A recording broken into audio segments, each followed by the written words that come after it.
ഇന്നലെ കാഞ്ഞങ്ങാട് നമ്മുടെ പരപ്പയിൽ, മലയോര മേഖലയായ പരപ്പയിൽ വെച്ചിട്ട് ഒരു ചെറുപ്പക്കാരൻ, അദ്ദേഹത്തിൻ്റെ പെട്ടെന്നുള്ള മരണമാണ്. സ്വന്തം ഭാര്യയോട് ഫോണിൽ സംസാരിച്ചു കൊണ്ടൊരു കടയിലേക്ക് കയറി വരുന്ന ഒരു രംഗമാണ്. ആ സമയത്താണ് അദ്ദേഹം അവിടെ കുഴഞ്ഞു വീണ് മരിക്കുന്നത്. നമ്മളിതിലൊരുപാട് ചിന്തിക്കാനുണ്ട്. പഠിച്ചവൻ നമ്മളൊക്കെ പെട്ടെന്നുള്ള മരണത്തിനെ തൊട്ട് കാക്കട്ട് എന്ന് പ്രാർത്ഥിക്കലേ വഴിയുള്ളൂ.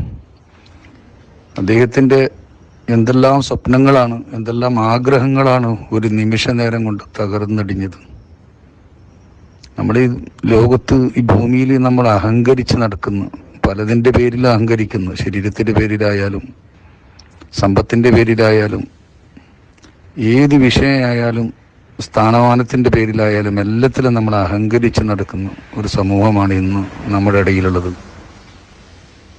പക്ഷെ ഇത് ഒരു നിമിഷ നേരം കൊണ്ട് അദ്ദേഹം ഒരു കടയിലേക്ക് സാധനം വാങ്ങാൻ വേണ്ടി വീട്ടിലേക്ക് ഫോൺ ചെയ്ത് സംസാരിക്കുന്നതിൻ്റെ ഇടയിൽ അദ്ദേഹത്തിൻ്റെ മരണം പിടികൂടിയാണ്.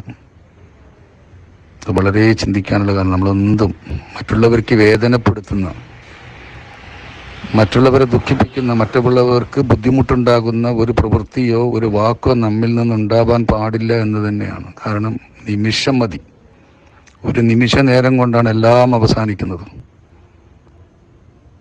ഒരു സെക്കൻഡ് കൊണ്ടാണ്. നമുക്കൊന്ന് പൊരുത്തപ്പെടാൻ പോലും, ആരോട് ക്ഷമ ചോദിക്കാൻ പോലും ഒരു സമയമില്ല. നമ്മുടെ സമ്പത്ത്, നമ്മുടെ ആരോഗ്യം എല്ലാം മാറ്റി നിർത്തപ്പെടുന്നു. നമുക്ക് ആരുമില്ല. അങ്ങോട്ടുള്ള ജീവിതം നമ്മൾ ഒറ്റക്ക്. ചിന്തിക്കാൻ വേണ്ടിയിട്ടാണ് ഇത്. എത്രയും വരും മനസ്സുകൊണ്ട് ഇത് ഇരുന്ന് ചിന്തിക്കാനുള്ളൂ ഈ ഒരു കാര്യം.